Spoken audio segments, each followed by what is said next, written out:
How to change payment method on Uber. The first thing you want to do is launch open the Uber app on your device. If you don't have this app, download it from Play Store or App Store.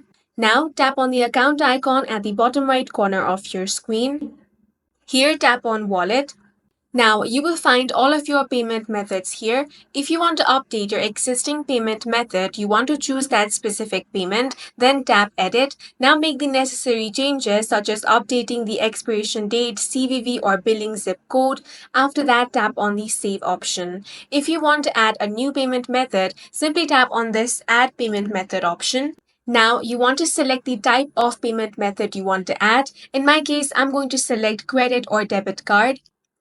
Now you want to enter all the required details such as card number, expiry date, security code, country, postcode, then tap on the Add Card option. Once you have added your new payment method, if you want to delete the old one, then simply select the payment method you want to remove and tap on Remove Payment Method option, confirm the deletion, and in this way, you can change payment method on Uber. And that's it for this video. If you found it useful, make sure to hit the like button and subscribe for more videos like this.